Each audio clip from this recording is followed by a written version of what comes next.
I will make this as clear as possible. My mother had a fund that was supposed to be for both grandchildren. She told me multiple times it was for both of the kids. She also informed the girls that they had money. She passed away unexpectedly. My oldest name, Shelley, was the only one on the fund and it's legally hers. She didn't share it with her sister, Grace, and she has a huge head start in life with it.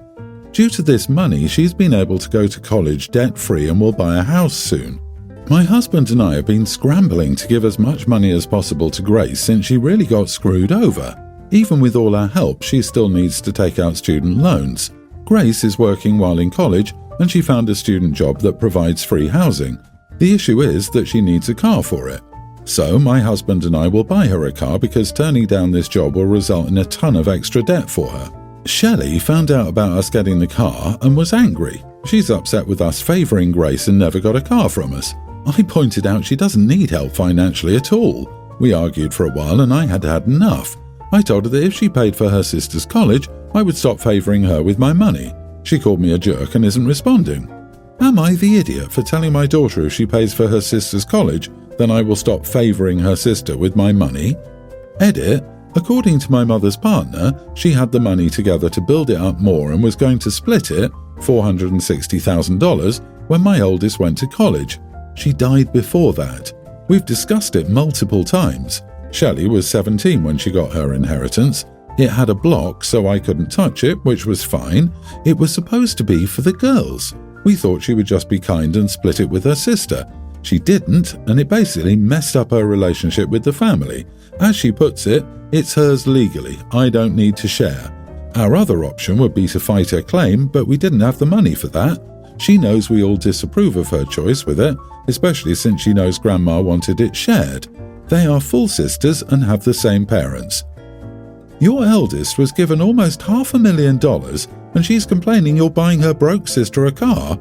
Not the idiot. Your older daughter was very selfish not to split the money, knowing it was what her grandmother wanted. It's one thing to keep an inheritance your family member fully intended to be just for you without sharing, but this feels very wrong. I would be disappointed in her, and it would be hard to forgive. I can't imagine this isn't going to destroy a lot of relationships in the family. My jaw hit the floor on that amount. To be quite honest and blunt, Shelley sounds like a complete idiot. I wonder if Grace is aware of this amount. Shelley hit the lottery and is complaining about a used car her sister will get. OP, go tell Shelley she spent her money how she saw fit and didn't honour her grandmother's wishes to share. Now you're going to spend your money how you see fit, and you're doing it to make up for Shelley's greed. Tell her that. $500,000. How have you not disowned or disinherited your daughter? I'd be more proud of a child with a stable job than a rich go-no-contact daughter who'd sell her soul and sister's future for luxury in a family that clearly isn't destitute. And now she whines about her sister getting anything. What a greedy piece of work. Your younger daughter must sue the older one and have you and your husband as witnesses, to all saying it can't be done. It all depends on the state and the probate term limits. Suppose everyone knows Grandma was going to amend the will but passed away. In that case, it's grounds for contesting, but time is sensitive. You raised a thief. I'm amazed she even has your number. I, 28 female, have been with my husband, 28, for 9 years, married for 2 this summer. We have a daughter who's a pre-tween. We rarely even fight, and even if we do, it's been more major and serious things. This, to me, was a minor issue, but it's now turning into the most significant argument we've ever had. So the problem is that my daughter and I love spicy food. I always have, and ever since I felt comfortable with her trying it, she's loved it too. Sure, we couldn't compete in a spice eating contest, and even though our tolerance is high, it's not extreme, but my husband hates it. He's one of those people who thinks spice is unnecessary and only likes to use salt and pepper. This is not a problem. Sometimes I make a batch that suits his taste and another one for our daughter and me. Sometimes our daughter and I will just eat to his liking, as too little spices is easier to handle than too much as it would be for him. Now, this Saturday he was away with friends to pick up some car parts. It was a 12-hour drive and they left at about 9. I went ahead and ordered from an Indian place that our daughter has as her favourite. My husband also likes this place and just orders something mild when we eat from there. Since my husband wasn't home, I didn't order him anything as I thought they would have eaten on the road. When he got home, he greeted us. then immediately went to the fridge and saw some boxes left of food. When he opened them, he noticed he couldn't eat them. Now we argued for just about 5 minutes. The consensus of the argument was him saying that I should have thought about him and ordered him something, or I should have asked him if he'd eaten or wanted anything. I argued that I would have probably done so if it was just for a few hours he was away, but he was away for over 12 hours and came home about 4 hours after we usually eat, so I assumed he'd eaten. Now he's barely talked. He cooked his dinner for himself because, in his words, I can't be bothered. He texted me from the living room when I was cooking for me and our daughter that he hoped I was happy to have my food my way now. He's extremely weird about this. He's never acted this way about something like this, and I'm getting even more confused by it all. Your husband should have told you when he was coming home. He was planning to eat dinner even though he was getting home hours after dinner. Late enough, you would have reasonably thought he would have fed himself somewhere along the road. Not the idiot for not being a mind reader. Any reasonable person would have thought, oh, husband won't be home for dinner, now is a good time for the kid and me to get some hot food. Why didn't you cook? Why didn't you think of me? Why didn't you order me this even though I'm not home? Info. Does he need you to wipe his butt too? What is it with these grown men on here who can't feed themselves? My man would live on Hot Pockets and ramen noodles if I didn't cook, but at least he'd eat. OP, I think your husband seems to have some underlying issue. Maybe he's feeling underappreciated in some respect, in or out of the home, undervalued, or has low self-esteem for some reason. He's making a big deal out of an issue that isn't an issue at all. People only do that when they're holding more than the actual issue in their hearts. Update, we talked this morning and he told me that he just felt forgotten about, and after he ate he was too ashamed to say he was sorry for starting an argument about this. I also apologised for not even texting him and told him I was sorry for hurting him. I also continued the argument without considering his feelings. Everything is great. From now on we will just try to improve our communication. Thanks yet again for the help. I'm 55 years old and I've been married for 35 years. I have one child, a daughter who's 32 years old. I'll call her Alice, and she's been with John for 10 years and married for 4 years. Alice has always wanted children, but they held off for a while to focus on their careers. She recently told us they were going to start trying to get pregnant. I love my daughter and I feel I've always been a good father to her, but I admit she and my wife have always had a special bond. This past weekend we went out to dinner with some friends and had a few drinks. When we got home we had a few glasses of wine. I point this out because my wife rarely drinks, so she's a lightweight. She was tipsy and we were talking about potentially becoming grandparents, and she made a comment about Alice's marriage that caught my attention. She said they've overcome a lot in the marriage, but then stopped herself and didn't continue. This made me curious because they'd only been married for 4 years and I wasn't aware of any roadblocks they'd encountered. Not that they share everything with us. I pressed her on what she meant, and finally she confessed that 1 year into the marriage, my daughter cheated with a co-worker. She tearfully confessed this to my wife a week after it happened because she supposedly felt so guilty. She begged her not to say anything and she kept her word until now. I was blown away because I didn't think she'd ever do something like that. I didn't know all the details. She got flirty with a co-worker and eventually they slept together once. Then she stopped it and has apparently been faithful ever since. I did feel some slight guilt because I knew my wife would not have told me if she was sober, and I wonder if I shouldn't have pressed her on it. But I can't undo what I learned. I should now point out that when I was a lot younger, I was with someone who cheated on me. I have zero tolerance for cheaters due to that, so I might be biased. John is also like a son to me and my wife. She asked me not to say anything and this confused me. When she said they had overcome a lot and I found out what happened, I assumed John eventually found out and they worked through it. But no, all she meant was that Alice grew as a person and became a better wife. I didn't push her any further, I let her go to bed. I hadn't had as much to drink, so I stayed up all night thinking. I decided then and there that either my daughter would have to confess or I would tell John. Not only does he have a right to know, but I would never be able to interact with him normally knowing this secret. I do love my daughter and I also worry about the potential fallout because she's trying to get pregnant.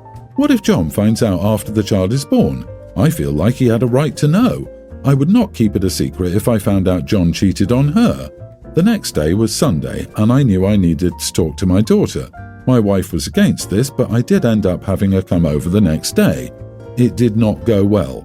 First, she blew up at her mother for telling me.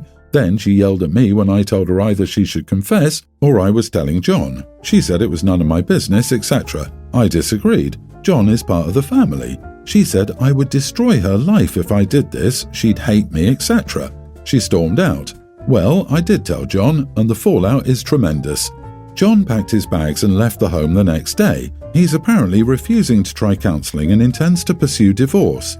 Everyone hates me, my daughter hates me, and my wife is also not my wife.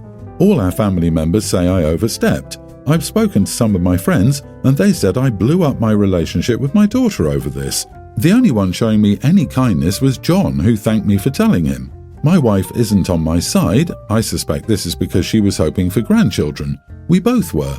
I just feel like I didn't blow up their relationship. Alice is the one who cheated and lied. I love her to death, and now I wonder if I made the right choice. Should I have just kept this to myself? I have always been friendly with John, and we have dinner with them at least once a month, not including holidays or birthdays. I know I couldn't interact normally around him, so what should I have done? Ban them both from my home without explanation? Never go to their home again? And if they have children, my wife will definitely want us over there more often, so I don't think I could hide this. I suck at poker, I just can't fake it. So, should I have kept quiet? And I guess also, am I wrong for being upset my wife isn't on my side? OP? Morally, you did the right thing. Personally, your daughter might never forgive you. Heck, your wife might not either. You did what was best for John, but with everything in life, there's the other shoe. By doing the best for John, 2 other people fell in pain. They may deserve it, but you must live with the fallout. You mean pain that they themselves caused. OP didn't cheat, daughter did. Though OP may have alienated most people in his life, the secret would have eaten him alive. Even without him revealing this secret, this may have come out eventually many years after too many drinks.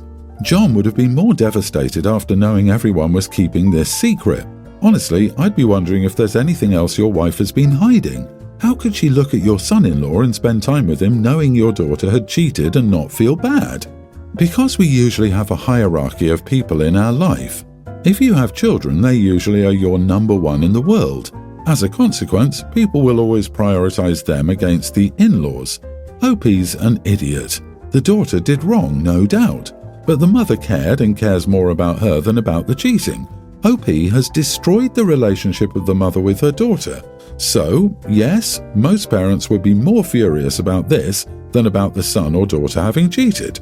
This is a moral hill OP decided to die on, but I think it's very likely it will cost him his marriage. It is a very real possibility. My wife Sarah, 28, and I, male 30, have been married for 5 years. She's incredible, loving, and my favorite person in the world. Now, my entire family has a tradition of learning and speaking French. It's always been a fun way for us to bond. However, for Sarah, it's been a challenge. Sarah has tried for years to pick up the language, but due to her dyslexia, she's found it extremely difficult. It's been a great source of frustration and insecurity for her, especially when we're around my family who like to speak French with each other. My niece, nearly adult, Eva, is staying with us for a while. She speaks English and French too, and understandably speaks a lot of French around the house. While I understand it's just normal for her, it's been a bit upsetting for Sarah. She feels excluded from our conversations, and she started trying to brush up on it, but it's just stressing her out and hitting a nerve. Given the situation, I approached Eva and asked if she could try to speak more English around my wife.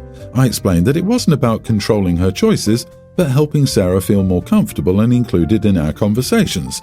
Unfortunately, Eva didn't take it well. She accused me of prioritizing Sarah's difficulties over her comfort. She claimed that I was asking her to suppress her identity. I'm not sure if I handled it the right way. Am I the idiot for asking Eva to stop speaking French around Sarah? Edit, my wife and I live a few hours away from the rest of our family. Eva has just moved in with us for work opportunities. French is just a tradition everyone sort of learns from birth. We are Australian, and speaking French is just for fun in the family. My grandparents learned French and then passed it on to my mom and her siblings, then myself, my siblings and cousins, and now all their kids. Info: in what way is speaking French a part of Eva's identity? Is your family actually French, or have you just been taking a lot of French courses over the years? We are Australian, speaking French is just for fun. The niece is the idiot. Exactly. Your niece is deliberately inconsiderate by excluding your wife in a language your wife struggles with. You should have a conversation with your niece about being welcome in your home, and you would hate to see that welcome compromised by her insistence on making your wife uncomfortable. Remind her she's a guest of you and your wife, and a guest is only welcome till they cause a problem for the hosts. She needs to understand that being a guest means making sure that her presence isn't a burden on her hosts, and you wouldn't like to see her needing to find a different accommodation. Tell her you will always prioritize your wife and her comfort will never come first. Speaking French is optional, and to her comfort, as she can converse in English easily, but your wife can't easily converse in French.